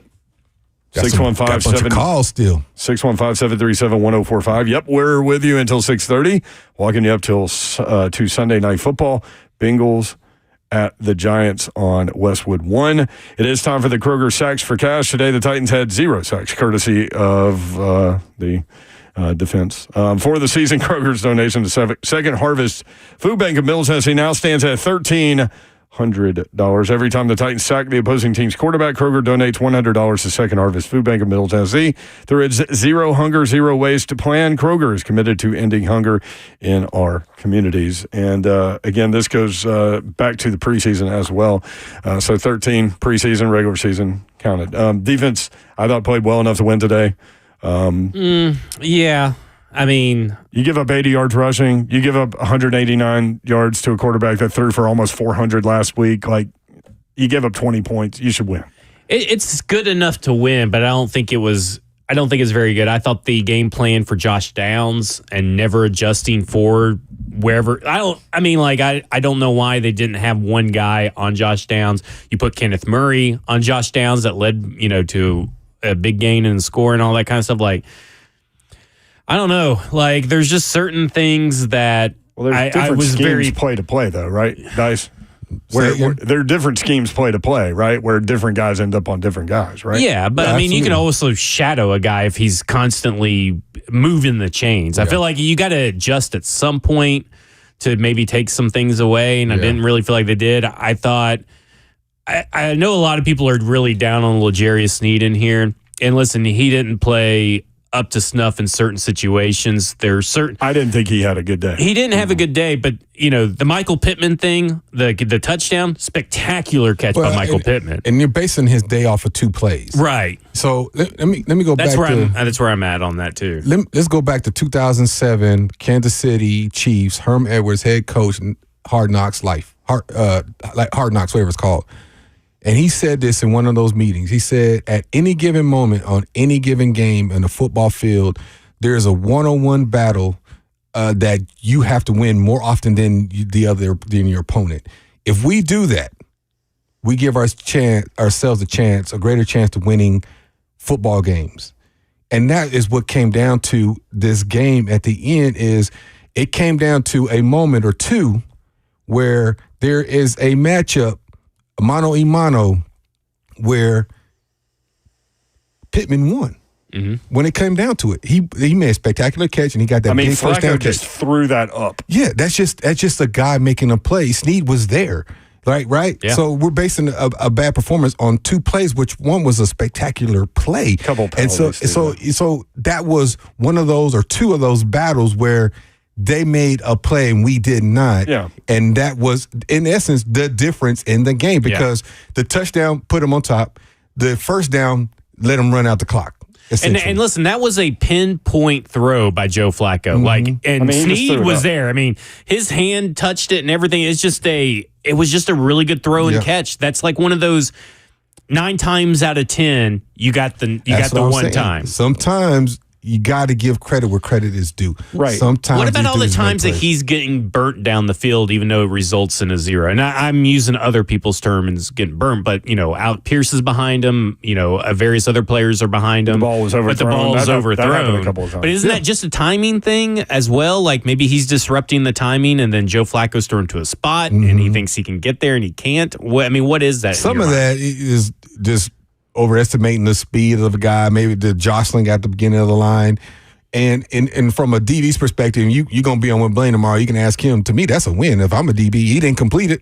Yeah. That's a win. Yeah. You know what I mean? And I think fans and media see that as a loss. As a loss, right? And for him, that's a win. He didn't complete it. Now, on the flip side of that, he's going to say, like, he missed that play or he didn't make that play, the touchdown. We'll use touchdown because that was a remarkable catch. It's like, man, my hat to you, bro. Mm-hmm. You made I was there. That's just a great catch. Like, what am I going to do? There's sometimes that was cover 0 too. They were going after Flacco, and he just backpedaled until he could throw it. Hey, sometimes I just got to. Hey, man. Hey, you beat me on that one. My point on the defense playing well, they only gave up 2 touchdowns, and you give Flacco 5 yards per attempt. you're 28 for 80 in the run game with a 33-yard gasher. Yeah. I mean, I don't think you can ask for more than that. Yeah. I thought if you're in the meeting room and you're like, okay, this is how it's going to play itself out, then the offense has got to go out there and produce. Truth be told, I didn't feel like there was a dominant performance either way, but I felt like, okay, Titans are going to win 2 in a row. Up until that Pittman play, then it was like, and I felt like to your point, insurmountable. Yeah, it felt like things you said on the sidelines. It was just like, here we go again. It was just kind of like, it was so deflating that I don't think they ever came back from that one spectacular play. And I think it's to your point of who said that. Was it Ridley? Boyd. A couple weeks That's right. ago. He said Boyd said that. As King, I think now you think about it, it's kind of that same sensation of everybody on the sidelines like it deflated because they were in control pretty much up until that one spectacular play. And it was a great football player making a great play, showing why he gets paid and why athletes get paid to do that because he made a great play. He did. Kenny in McMinnville. Kenny, what's up? Hey, guys. So 3 quick points. One, I want to go back to what Eric said about the penalties.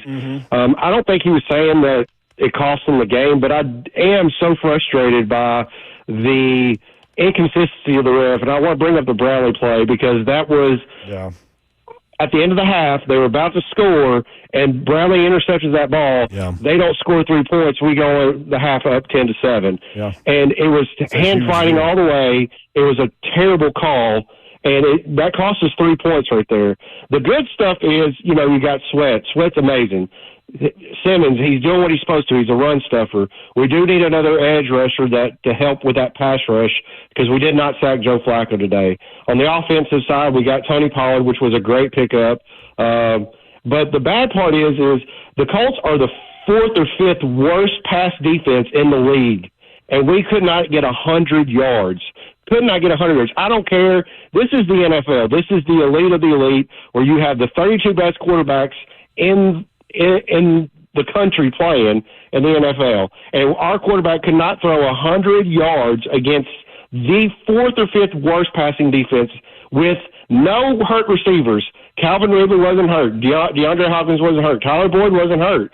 So I don't find the excuses. I think Callahan is coaching scared with Levis because he knows that Levis is not going to be able to come through on these games. So at some point, we're going to have to just call a spade and just give it up. But am I saying bitch Levis now? No, I'm not.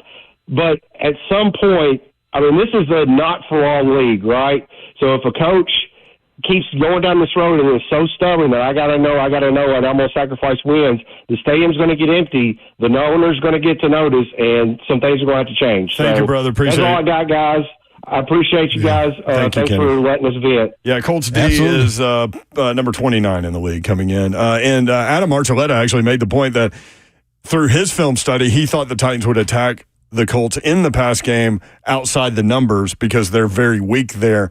And then he opined later that maybe Will Levis's shoulder isn't 100% and he can't make those throws. Yeah. So that might have been part of the game plan. And that might be part of why we didn't see a whole lot of vertical threats, which I'm going to be devil's advocate on that. That might have been a good thing because he didn't do those ill-advised throws. That's true. Well, he led the league and dropped interceptions, last year. Yes, he did. This is just how the cookie crumbles. You don't get lucky on turnovers all the time like that. Yeah. I'll say this, too. I'm not defending Ridley's performance, but I do have something I just want to get off my chest real quick. A lot of the throws felt like they were low, out of bounds, just into extremely tight contested windows. It's just, I don't know. Some of it's Ridley, some of it's Levis. Yeah, absolutely. All right, Titans Talk back. We've got more. We'll be here until 6:30, 615-737-1045. Lee Company presents Titans Talk back with Brent Dougherty, Zach Lyons, Kevin Dyson. Lee Company, all you need. Visit Lee Company online at leecompany.com.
Titans Talkback presented by Lee Company. Lee Company, all you need, visit Lee Company online at leecompany.com. We're with you until 6:30.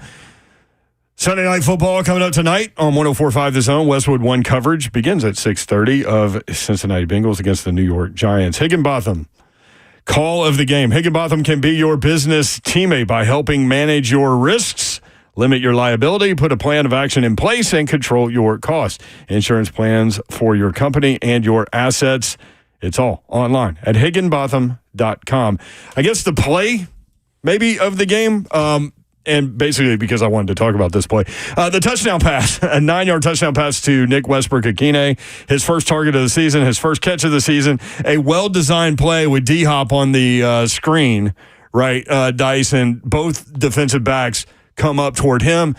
NWI escapes in the back, wide open touchdown. Yeah, I think that's what Zach was trying to illustrate is the setup of that play. It was just, I smell a rat, I'm going to seek it out, and that's where they went. They went to the play, and it was a well-designed play. It was a good setup, and I think it was based off of previous experiences that the DBs kind of sought it out. It was just a great play, and it was good. It was like good feeling. Like, okay, you felt like something was changing as far as the offense, even though the first 3 passes were somewhat behind the line of scrimmage in the beginning, but you at least felt after that drive, like, okay. It was drawn up well, it was executed perfectly. It was a little unique. It was creative. You know, it was one of those things. And so you know, it's there as far as the synergy of play calling and his abilities. As I'm talking about Callahan now. It's just a matter of that complete cohesiveness with the guy who is responsible for putting the pieces in play, the quarterback. And we'll see how that plays out as the season keeps going. To me, it felt like the continuation of the opening game script. So the opening drive was 3 plays. Then they get the interception, they come back, and they run 3 more plays, which results in a touchdown. That's 6 plays.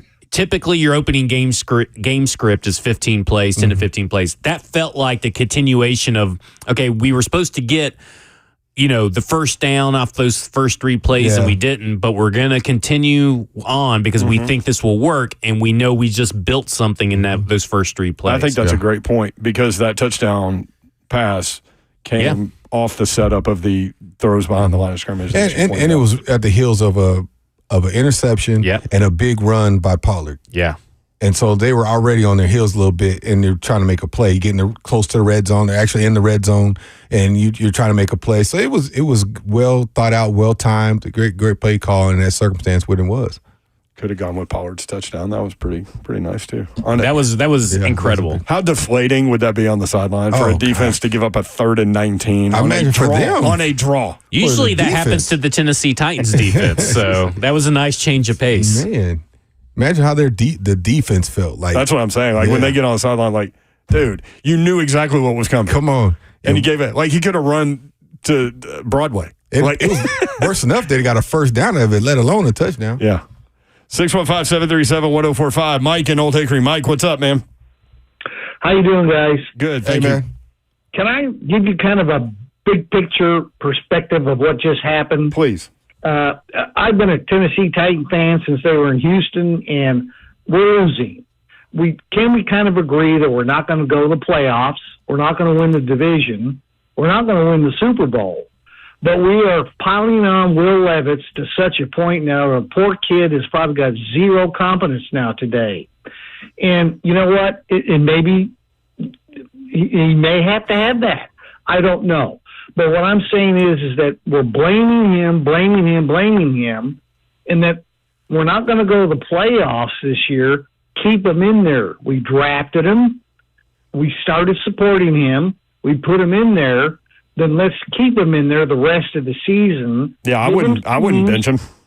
Give him schemes that he can handle or not handle and find out what this kid can do because we're not going to the playoffs this year. I think that's exactly where they are. In 2025, and then if he can't handle it this year, in 2025 we've got a draft. Mike, and then Amy Adams can go and do what she wants to do and win a Super Bowl with somebody else. I think that's exactly where they are. Everything you Don't just said. destroy this kid's life. He's trying. Oh, my He's got goodness. zero competence. Don't destroy this kid's life. Well, if words are going to destroy his life, maybe he's not in the right profession. He ain't honestly. that's where I'm and at. Here's the other thing. Look, man, we're in the opinion business. They know that. Everybody over there knows that. Yeah. You were a player for the Titans. You knew that. My advice would be stay off social media for any player, not just Will Levis. Well, that's what he said he does. Well, and I can speak to this because I went through this whole battle myself, and I get it. And that's easy for y'all to say, right? It is easy to say. It's easy for y'all to sure, say because if people, it's easy for us to put a mute button or hang up on somebody on here if they start talking about what you can and cannot do when you're on the radio. But when you are playing literally in front of tens of thousands of people, and your job is on the line every day, there's a mental aspect of that, man. And it's not easy just to not talk about it, not look at it, not read about it, man. There's a real mental aspect. That's why I say check on this guy, because I can't imagine. I went through it as a player, as a receiver.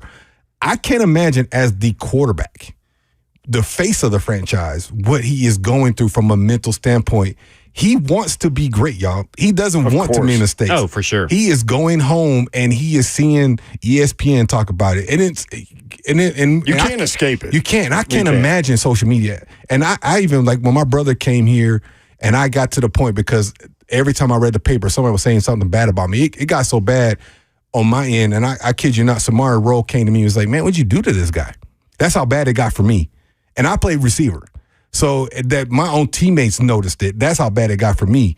I cannot imagine in this day and age of social media and what this man is, the franchise of the face of franchise, is going through.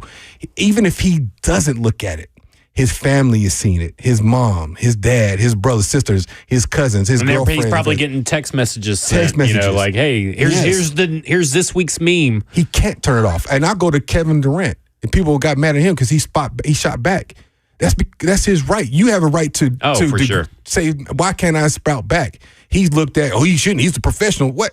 Why I got to be professional? I'm still a human being, right? And I'm being personally We just attacked. went through that with Big Jeff. Yeah. Going back at Buck. Yeah. So my point is saying how did you overcome that? Man, I didn't. I suffered in silence. I'm sitting at home and I'm just trying really to didn't talk about it with anyone. I never talked about it. Wow. And they don't talk about it. And that's the thing. We're better in space to talk about it now. And I'm 49 years old. I can go back and think about, like, dang, I probably should have, but I didn't. I just came to the office next day, suppressed it, and tried to be better than I was the next day. Right. And that's the exact same thing I bet this man is doing. I hope he's seeing somebody he can talk to that has nothing to do about it. He said he's not. He was asked that question, remember, about sports psychologists. And they have one in at least a team employee or someone the team employs. I think everybody should see a therapist. I am with you, especially because my wife is one and she needs clients. So I'm all in. Everybody should go see one. I wish I would especially have, if you're in the Hendersonville area. You don't realize how much it hampers your performance when you're going in thinking, I have to do X, Y, and Z so I don't let people down. Like that was my thought going into that stadium is I had to do this so I don't let people down. I don't want to let my teammates down. I don't want to let that fan down. I don't want to let my family down. I can't imagine that's me as a receiver. And I have to control that. To your point, lots of people listening right now that are not athletes are going through everything you just mentioned. Everything I just mentioned. So yeah, the idea that number one, I mean, we have this job too. I mean, again, we're in the opinion business, but I do understand what you're saying with regard to Will Levis and with regard to people in general. I mean, we live public lives doing this. Exactly. And we get shot at on social media too, not to that degree necessarily, but it happens and it does affect you. And it pisses you off. Yeah. And it affects you in a certain way. I got told I looked like Kim Jong-un. Why did you get hired? So, right. I got Clark Duke as well. Yeah. Wow. Yeah. Okay. Sometimes it's just funny. Listen, I'm used to it. But sometimes it's just funny. But my respect is if somebody is like, you talked about somebody in sales, I as a person, I can't go into his office and be like, why'd you say that phrase? That wasn't going to sell it. Like, what are you doing? Yeah.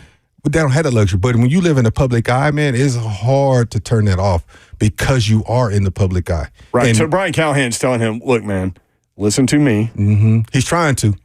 He's trying to. Yeah. But his mom and them were saying, like, man, what's going on? You okay? Like, and it's, no, I'm fine, and it's just. And I get all this, but there's a certain part of where this becomes like, Will Levis has to figure this out quick, how to handle it. And there's different ways to handle it in today's day and age. There's a lot of ways and avenues. That's true. And he's turning down what is available to him in certain situations to get into the right headspace. Because right now, I don't think he's in the right headspace. And that's not only just pre-snap, post-snap, off the field. I don't think he's in the right headspace, and I get that it's hard, and I get that's definitely a lot of pressure on him, but he's going to, if there's a lot of pressure on you to be better, find ways to help make yourself be better. Don't turn your nose up at it. I completely agree with that. I wish I would have. Here's the other point that we made earlier. It's I think we all agree, like, he's not playing winning football right now. I mean, it just is what it is.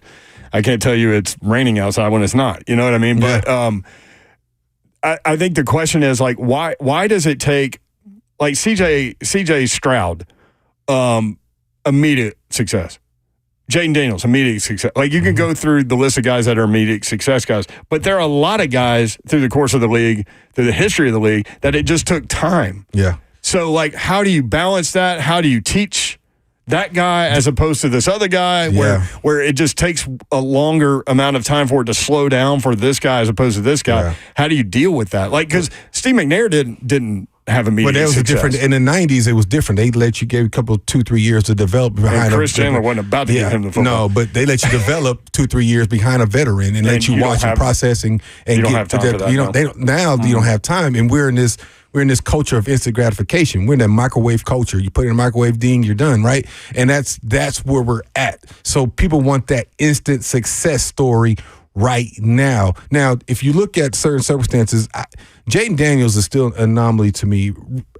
Reason being, I didn't know his roster is the same level as Houston was when Stroud took over last year. It's a great point. Stroud had two great offensive tackles. Right, and his team was more ready to make a jump.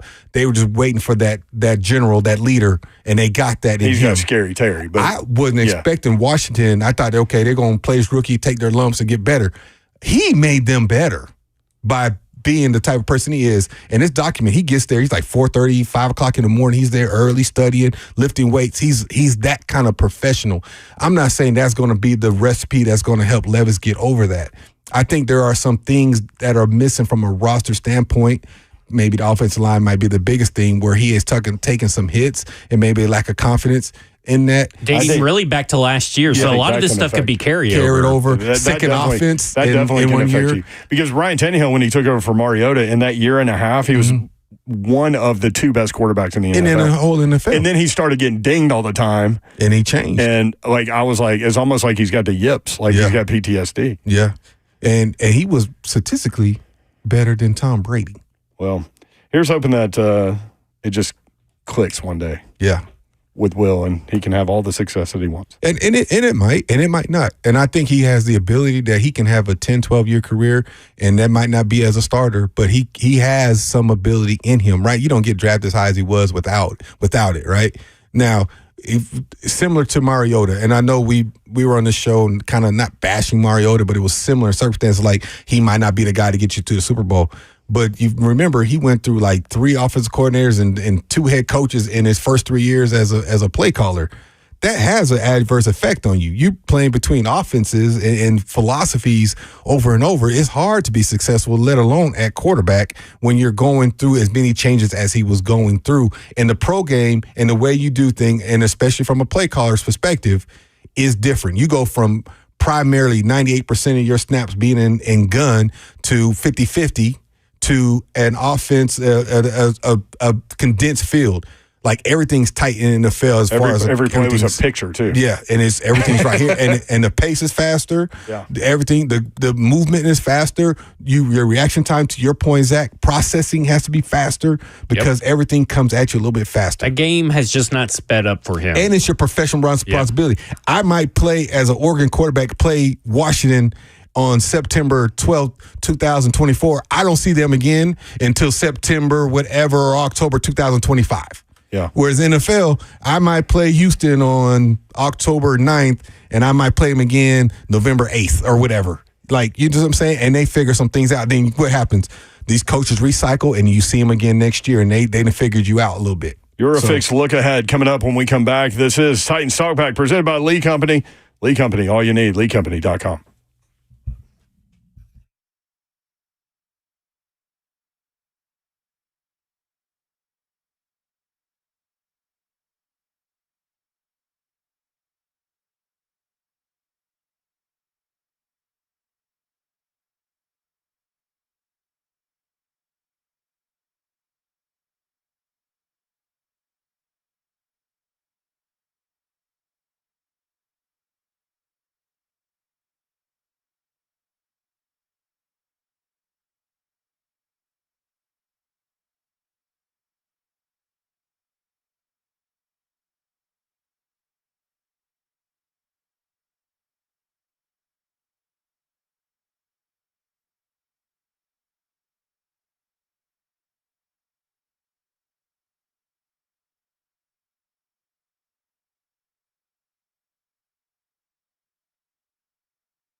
Titans Talkback, Brent Dougherty, Zach Lyons, Kevin Dyson with you. Appreciate you sharing earlier. I mean, I've known you a long time, and you haven't shared that with me, like even just in the hall. Yeah. Like, people need to hear about, I mean, if you are sad, depressed, down, get help. Yeah. It's just like if you have the flu, you go to the doctor. I mean, it's the same thing. I don't even think people I don't think I even recognized it about myself at the time. I just think I just thought it was part of the business. I just thought it was part of the game. You know, you just deal with it. Like you said, just deal with it. Fans booing you. Like, I think I gave you this example one time. I said, we're playing the Browns, and I had 3 catches, 100-something yards, and 2 touchdowns in the first half. And this dude comes down. We were losing to the Browns. This dude comes down. You suck. We should have drafted Dyson. Moss. I'm like, I just had a 100-yard game in the first half. Like, damn. And then it was crazy at the end of the game, the fans. What's funny about that is, like, you literally had no control over that at all. Zero. I just wanted to play ball. Yeah. But it was funny. That dude, I remember his face. I'm really good with faces more so than names. And he asked for my autograph after the game. We come out in our parking lot, and he was at the fence, and that same guy asked for my autograph at the end of the game. You should gave it to him and put just Randy Moss. I should have gave him the bird on it. No, I didn't. I signed it. I didn't say nothing. I just, what I mean? Because, again, in my head, he's just being a fan, right? Yeah. He's just a fan. He's just a fan being a fan. But at the same time, I'm like, dang, dude, this happened to be my job. Don't get me wrong. It's a wonderful job. I'm getting the king's ransom for a kid's sport. Yeah. But it's happened to be my job, I didn't see Cedric in the burrow sitting here. Let's go to Cedric. Cedric, what up, man? Man, what's happening? Yo. Listen, back in the day, we had a quarterback from Pittsburgh that everybody wanted to be the starting quarterback for the dude that we drafted. Let's not let history repeat itself. The difference is that we had a leader in Jeff Fisher that knew how to bring along a young Steve McNair. Brian Callahan is not ready for this position. And the reason I say that, man, and we talk about rhythm from Calvin Ridley, we talk about rhythm from Will Levis.